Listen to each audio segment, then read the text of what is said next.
အားလုံးပဲမင်္ဂလာပါဒီနေ့ vlog လေးကတော့ဘာမှမသိတဲ့ခေါင်းစဉ်နဲ့ vlog လေးပေါ့နော်ဒီနေ့ကမိုးရွာတယ်ပေါ့နော်မနက်ပိုင်းမှာမိုးရွာလို့အတွက်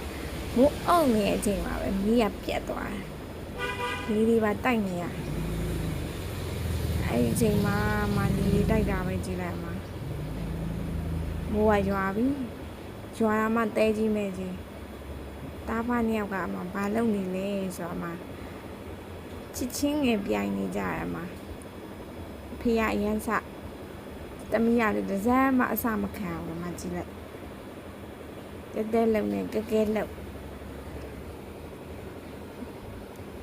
သူကအဲ့လိုပဲတခါရောက်လို့ရှင်မကြိုက်ဘူးဒါတော့မှမနေ့အနားလေးလာတော့မနေ့ခေါ်တာ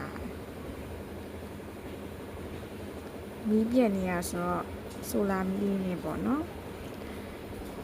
တဆိုင်လုံးလဲမောင်မဲတူးနေရောပဲသူကပုံမဲတူးနေရောပဲမဲရပါကြည့်လိုက်အမမျက်လုံးလေးပဲမြင်ရမိုးရွာပြီဆိုအနားကိုလာကပ်ပြီကြည့်ခဏနေခုံတက်တော့ခုံတက်လာ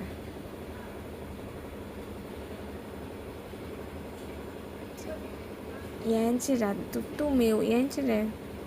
လို့တော့ထင်နေနဲ့ပေါ့နော်တကယ်တော့ချစ်တာမဟုတ်အဲ့ဒါကြောက်လို့ဟိုကတော့အသေးတန်ပေါ့အမသူကလိကြ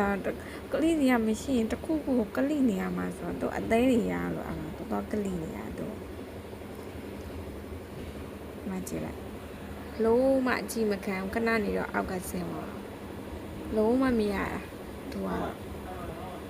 မိုးကတော့ကြည့်လိုက်အောင်ခုဒီလဲမတိတ်ဘူးရွာမြဲရွာစဲရွာနေမြဲအဲ့နဲ့ကျမဒီမှာခြီလေးတစ်ထည်ထိုးထားရပေါ့နော်သူကတော့ခေါင်းပတ်လေးလုပ်လို့ရတယ်ဒီလိုခေါင်းပတ်လေးလုပ်လို့ရတယ်ပေါ့နော်ပြီးတော့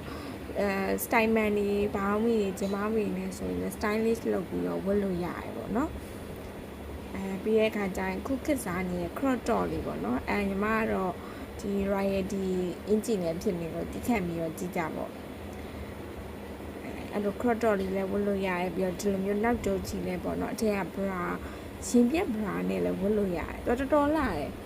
ဒီဇိုင်းကိုမျိုးကို stylish လုပ်ပြီးတော့ဝတ်လို့ရတဲ့အဲမှာပါတယ်ထိုးရလဲတအားလွယ်တယ်အဲ့ဒါလေးထိုးနေနဲ့စိတ်ကူးပေါက်လို့ပေါ့နော်ဘလော်လေးထိုင်ရိုက်လိုက်တာပါမော်ဒယ်လေးကတော့တိခန့်ကြည့်ပြီးပေါ့နော်မိုးရရရွာနေလို့